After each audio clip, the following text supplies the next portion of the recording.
ایک صحابی نے عرض کی حضور میرا دل سخت ہو گیا، نرم ہی نہیں ہوتا۔ محبوب علیہ السلام نے فرمایا تو یتیم کے سر پہ ہاتھ پھیرا کر، اللہ تیرے دل کو نرمی عطا کر دے۔ تو کسی یتیم کے سر پہ تیرا دل لگ جائے گا، اس میں نرمی آئے گی۔ یتیم کے سر پہ تو ہاتھ رکھے گا نا، جس کا باپ فوت ہو گیا اس کے سر پہ تو ہاتھ رکھ، اللہ تیرے دل میں نرمی پیدا کرے۔ محبوب نے بیان کیا۔ حضرت جناب سیدنا سری سختی رحمت اللہ علیہ فرماتے میرا دل سخت ہو گیا تھا، میں بڑا پریشان رہتا تھا۔ حضرت معروف کرخی رحمت اللہ علیہ کی بارگاہ میں کئی دفعہ عرض کی، میں نے کہا بابا میں اس کا کیا کروں، سخت ہو گیا۔ مہینوں ہو گئے یہ اللہ کے خوف میں نہیں روئے، سالوں بیت گئے حضور کی نعت سن کے نہیں رویا، تو کتنا وقت گزر گیا ہے، اسے مدینے جانے کے لیے بھی رونا نہیں آتا۔ حضور یہ سخت ہو گیا، رحمت کی نظر ہو، خشکی سی آ گئی ہے، عجیب سی میل چڑھ گئی۔ ماتے کئی دفعہ میں نے خواہش کا اظہار کیا۔ ایک دن نا عید کا دن تھا تو حضرت معروف کرخی نے ایک چھوٹا سا بچہ انگلی کے ساتھ لگایا ہوا تھا، تو حضرت آ رہے تھے تو میں نے کہا حضور آپ کدھر سے آ رہے، یہ بچہ کون ہے؟ فرمانے لگے یتیم ہے۔ سارے بچے عید والے دن اخروٹ کے ساتھ کھیل رہے تھے، بیچارے کے پاس اخروٹ کوئی نہیں۔ حضور آپ کیا کریں گے؟ تو حضرت معروف کرخی کہنے لگے پیسے تو میرے پاس بھی کوئی نہیں اخروٹ خرید کے دینے کے، میں یہاں سے کھجوروں کی گٹھلیاں چنوں گا، وہ گٹھلیاں بازار میں بک جاتی، میں یہ گلیوں سے گٹھلیاں چنوں گا اور چن کے میں کہیں بیچوں گا، اور جب میں انہیں بیچوں گا تو پھر یتیم کے لیے 2-4 اخروٹ خریدنے کے قابل ہوں گا، پھر میں اسے اخروٹ خرید کے دوں گا۔ پتہ نہیں کہاں کی بات سنا رہا ہوں میں، آپ پتہ نہیں کہاں کا ذکر کر رہے ہیں بابا جی۔ بچہ یتیم ہے، بچے اخروٹ سے کھیل رہے تھے، اس کے پاس اخروٹ کوئی نہیں۔ با آج کا پیر تو معرفت کی بات کرتا ہے، تو یتیم کے لیے گٹھلیاں چننے چلا ہے۔ تو حضرت معروف کرخی کہنے لگے گٹھلیاں چنوں گا، پھر انہیں بیچوں گا، پھر جب کچھ پیسے ملیں گے نا تو میں اسے اخروٹ خرید کے دوں گا۔ فرمانے لگے جب یہ اخروٹ سے کھیل کر ہنسے گا نا تو اللہ میرے دل کو سکون عطا فرمائے گا۔ میں گٹھلیاں چننے جا رہا ہوں، مزدوری کرنے، تیری تلاش میں پھرا میں جنگل پہاڑ اور دشت میں۔ تو حضرت سری سختی فرماتے ہیں میرے گھر میں پیسے تھے، میں نے کہا حضور اگر یہ نوکری مجھے مل جائے تو میں غلام جو ہوا، اگر مجھے دے دے یہ نوکری تو میں نہ کر لوں؟ فرمانے لگے تو کر لے۔ ماتے میں اس یتیم کو پہلے گھر لے گیا، وہاں سے میں نے پیسے لیے، پھر بازار لے گیا، کپڑے خریدے، اس کے لیے ٹوپی خریدی، پھر میں نے اسے 2 کھجوریں کھلائیں، اخروٹ خرید کے دیے۔ حضرت سیدنا معروف کرخی کہتے ہیں اس کو میں نے چیزیں دے کے نا، وہ بچہ تھا، بچے ہی ہوتے ہیں، میں نے جب اسے اخروٹ دیے تو وہ دوڑنے لگا، میں بھی ہلکا ہلکا پیچھے چلنے لگا۔ فرماتے ہیں وہ جا کے بچوں کے گروہ میں مل گیا، درجنوں 20 بچے کھیل رہے تھے، وہ مل گیا، وہ کھیلتا رہا۔ آپ فرماتے ہیں لوگوں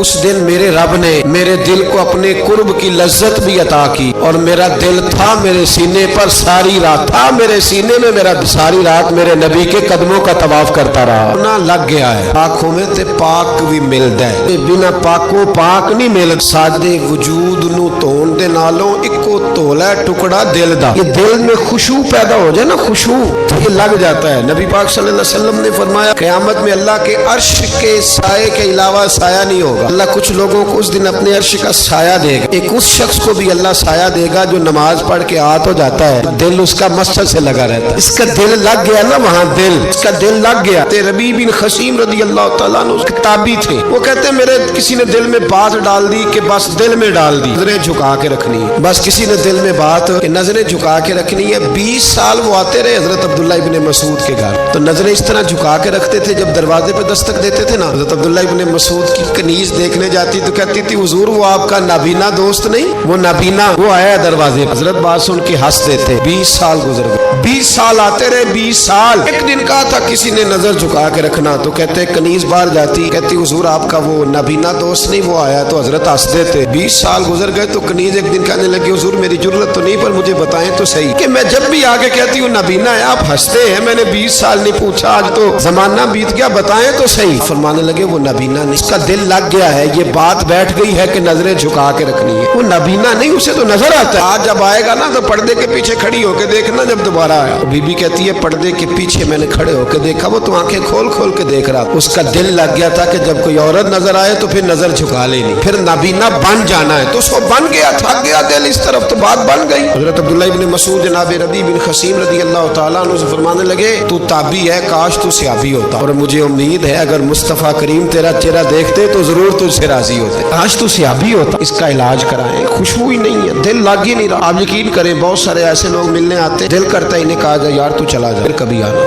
یہ کیسی بات ہوئی، تو بیٹھا کسی کے پاس ہے، سوچ کسی اور کو رہا ہے، دیکھ کسی اور کو رہا ہے، جو تجھے دیکھ کے پھر کسی اور کو بھی دیکھے، ایک تماشائی ہے وہ तालिब दीदार नहीं। इमाम ज़ैनुल आबिदीन रज़ी अल्लाह ताला अन्हु मौला अली शेर खुदा के पोते इमाम हुसैन के साहबजादे सैयदा पाक की प्यारी नस्ल। इमाम ज़ैनुल आबिदीन घर में नमाज पढ़ रहे थे, गौर करना बात पे, घर पे नमाज पढ़ रहे थे, घर में आग लग गई। जब आग लगी है तो फिर शोर भी होता है, कुछ लोगों ने शोर मचाया, आग आग आग, दूर दराज से लोग दौड़े, आग का एक छोटा बच्चा भी पास सोया हुआ है, आग लग गई, आग लग गई, शोर हो रहा, दूर दराज से लोग पानी लेके दौड़ रहे हैं, आग बुझाई जा रही। इमाम साहब नमाज पढ़ रहे, हुक्म है कि ऐसी इमरजेंसी देखो तो नमाज छोड़ दो, पर उसके लिए जो देखे तो देखे ही ना, जिसे सूझे ही ना हो क्या रहा। इमाम ज़ैनुल आबिदीन पढ़ते रहे पढ़ते रहे पढ़ते रहे, बात मुकम्मल हुई तो आपकी ज़ौजा कहने लगी अल्लाह आप पे रहम करे, घर में आग लग गई थी, सारा मोहल्ला सारा गांव सारा शहर टूट पड़ा, बच्चा सोया हुआ था, आपने तवज्जो ही नहीं की। तो आप फरमाने लगे हल्की सी बिन बनाहट हुई थी मेरे कानों में, पर मैं अल्लाह की नमाज पढ़ रहा था। तेरे इश्क की इंतहा चाहता, इश्क की इंतहा चाहता, इश्क की इंतहा चाहता, तेरी सादगी देख क्या चाहता हूँ, जरा सा तो दिल है मगर शोख इतना, वही लन तरानी सुना चाहता हूँ। ये क्या खबर, इधर क्या हो रहा है, इधर मैं तो उसके साथ मेरा ताल्लुक,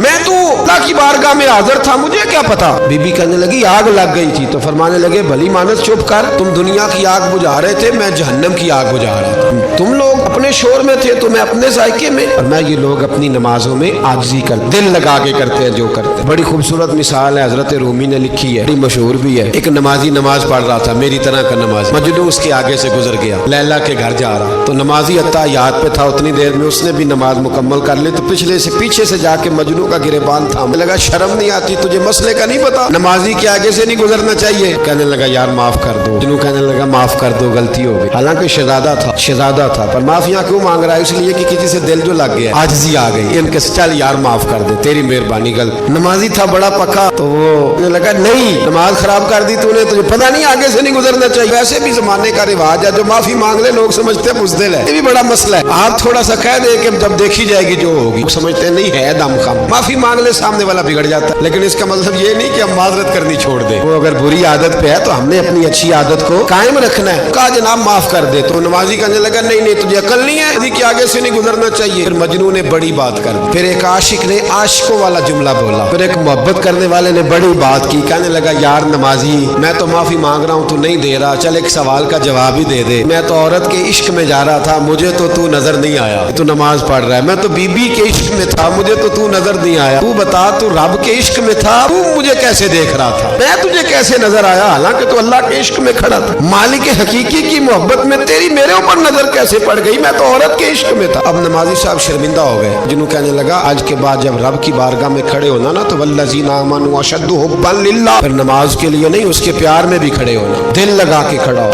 ये क्या बात हुई, फिर तू दलाइल देता फिरे, फिर तू बात करता फिरे। कमजोर लोग होते हैं जिनको हुक्म दिया जाता है तो वजाहतें पेश करते हैं, कमजोर लोग होते हैं जिन्हें कोई बात बताई जाती है फिर वो कहते हैं नहीं जी वो इस तरह हो गया, वो कमजोर लोग हैं। चाहे अभी इसको पता ही नहीं, इसको क्या खबर हो, इशारों की बोली भी बड़ी बोली होती, तो क्या पता हो, समझ ही नहीं सका, भाप ही नहीं सका, दिल ही नहीं लगा सका, उससे किस तरह पता हो। माँ का दिल बेटे से लग जाता है, वो रोने से समझ जाती है इसको जरूरत क्या है, फौरन जान जाती है। इसलिए दिल लगा के करे, दिल लगाए नमाज में, दिल लगाए इबादत में, दिल लगाए तकवे में, और ये लग जाता है। मैं उम्रे के लिए हाजिर था तो एक बच्चा नया नया गया था यहाँ से, मुझे कहने लगा हज़रत साहब दिल नहीं लग रहा, दुआ कर दे। तो मैंने कितने दिन हो गए, कहने लगा ये अब मैं कहना चाह नहीं रहा था ये बात, पर लोग शिकायत करते हैं ना दुकान पे दिल लग जाता है नमाज में नहीं लगता, उसका जवाब भी जरूरी है। कहने लगा दिल नहीं लग रहा, मैंने कितने दिन हुए, कहने लगा अभी 15-20 दिन। मैंने कहा पहली तनख्वाह कब मिलेगी, कहने लगा 20 दिन तक मिल जाएगी। मैंने कहा तनख्वाह के बाद फोन करना, इंशाल्लाह 20% लग जाएगा। 20% पहली तनख्वाह पे 20% लग जाएगा, और दूसरी आएगी तो इंशाल्लाह उम्मीद है 70% भी लग जाएगा। और जिस दिन तनख्वाह जरा बढ़ गई उस दिन अल्लाह खैर करेगा 100% भी। भाई किसी का फैक्ट्री में भी दिल लगा है, कभी आग होती है ना चारों जानवर, हो जाता है रोज, दिल के वक्त जिद करता है, कहता है दिल नहीं लगता। हाँ लगता है तेरा, ये नफ्स की शरारत है,